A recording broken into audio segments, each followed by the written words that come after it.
And the Screen Team is back with our full hour of movie reviews for you right here on KWOC. And remember, we're being brought to you by Whitworth Gift Chest Jewelers, where Walmart is next door to us, Fearless Social, and Poplar Bluff Drywall. You can check out the Screen Team. We are online at ScreenTeamPB.com. With us right now for a special segment is Toby. Toby, we're going to be doing a movie here from Quentin Tarantino. And I never really figured you as... I don't want to say you're a Tarantino fan, but you went and saw The Hateful Eight. I did. I am not a Tarantino fan as a rule.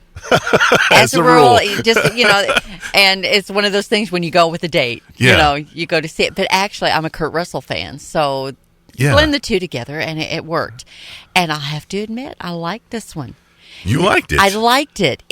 Because A, I like Westerns, and B, it was set sort of as a murder mystery. To me, it could have been done as a play.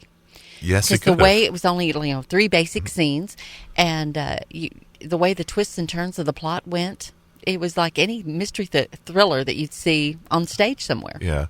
What I found really interesting about this film is that Tarantino had written this film, a couple years ago, and somebody had leaked the script out. Uh-oh. So everybody, I guess, who pays attention to that kind of thing knew what the ending was going to be, and Tarantino said, I'm not going to release it as a film. I'm upset about the situation, rightfully so, and stuff like that. But people like Kurt Russell and Samuel L. Jackson, like, hey, this needs to be done. You need to make this. So he kind of decided. But it's funny, you mentioned that it reads like a play. When he decided not to make the movie at first, he got all the people he wanted to perform in this movie. He got them to do a live reading, almost like a play in front of people. I can see how that would work. Yeah. And with the way the script is written, it's depends a lot on words and not just scenes. Yes. So that's what carried the plot, is the conversations back and forth. And like I said, that's why, to me, it had a play feel of it. This movie has, it's a Tarantino film, so it has a lot of violence in it. It has a lot of foul language. Yes. It's not something I would take a young teenager to see, or even younger. Yeah. And but you and I had discussed it off mic, that we were talking about the violence, and of course there's a lot of blood. But Greg Nicotero, who is the fellow who does all of the effects for Walking Dead, is the one who did the effects for this movie. So you can imagine how graphic some of the scenery is, though. But the effects were cool. I mean, they were cool. I mean, I don't want to give scenes away, so I'm trying to pick my words carefully here, but when you see some of the blood in some of these scenes, you see you see what you think it really probably looks like if you were standing there live. Yeah. And Jennifer Jason Leigh, of course, she got an Oscar nod. She did. For this role. Well deserved. She's a hoot. She is a hoot. This gal, really, the character itself, she's your typical bad girl in the West, and we're not talking the saloon girl. She's your gun toting. She's part of the gang, and she pulls it off well. Yeah, she's definitely not a beauty broad. queen. No, she's a tough broad in this one. Film, man. So many good actors in this. You mentioned Jennifer Jason Leigh, also Kurt Russell, who you like, and I appreciate him as well. Samuel L. Jackson is in this film. Just a good roundabout cast, and a lot of guys that maybe you might not know by name, but a lot of talented side actors as well. Oh, sure. Tim Roth, I think, is one of them. Tim Roth, he's picked up an Oscar, not lately, but a few years ago. Did you ever see him in Rob Roy? Rob Roy is who I remember him from. Oh, my, he was so good in that. And now he does a lot of character parts, but you'll recognize him once you see him.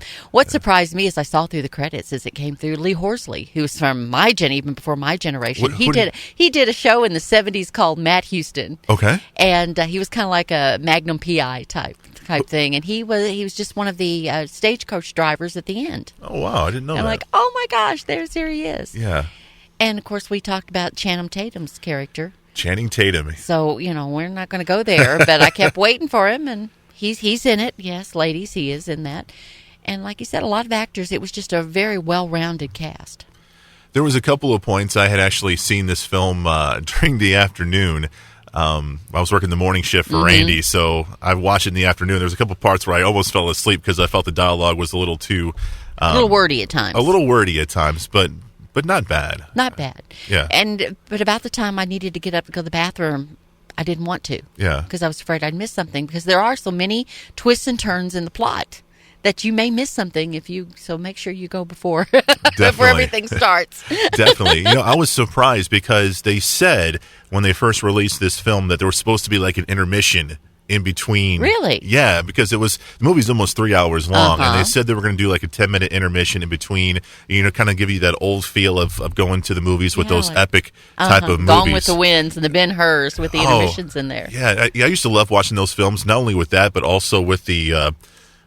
what do they call it? Like the very beginning where they don't show anything, but they play the music beforehand, interludes. the interludes. Yeah, I love movies like that, and they had filmed this film in 70 millimeter, I think, or something like that. It's some sort of technical film that they use to kind of give it that old school 60s type feel to it. That's what it's, especially even the soundtrack, which and I've gone blank on the composer's name. He's got an Oscar nod for the music also, but it does have that 60s spaghetti western feel to it. It definitely does. And I'm trying to find that guy's name. It's like Encino or Enrico and something or other.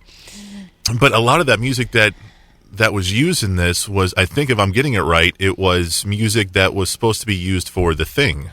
Serious? With Kurt Russell. Wow.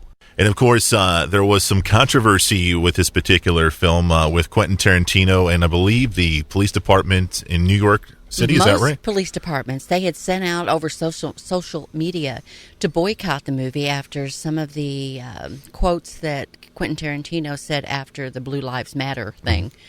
And he basically really badmouthed most law enforcement. Yeah. So they sent out on social media to boycott the movie. And if you noticed, of course, Star Wars is going to be, it's going to be hard to compete with Star Wars. But I still think it only ranked like third or fourth of the week. Yeah. And you would have thought a Tarantino movie would have debuted a little higher than that. And they wondered if that had some aspect to it. I think there might be a little bit to that because, like you said, Star Wars is out there, but a lot of people are going to see the Revenant and, films like that. And, that's true. It's the same type of film where it's, a lot of action, hard to watch, bloody stuff like that. But people are choosing to go see the DiCaprio film more than the Tarantino film. Yeah. And there may be something to do with that. I think you might be right. But I doubt that Quentin cares. He just is the type, he take him as he is, and that's kind of what he's laid out. And, being part of law enforcement, too, I appreciate that, but it's a good film. Yeah. That's the one thing about Tarantino. I respect him and love him as a filmmaker, but he is kind of hard to swallow sometime as a human being. I would probably not get along with him if it's one of those, I don't think I'd ever want to go to dinner with Quentin Tarantino. I have a feeling we'd make it maybe through the salad, and I'd be up and gone. I love it, man. That's awesome. Toby, thank you so much for coming in and doing this review with us, man. It was definitely a good movie and definitely one to talk about, so thank you very much. You're very welcome, sir. We have another half hour of movie reviews coming at you. We've got Jamie Hickson and Jake coming in the studio doing more Westerns for you.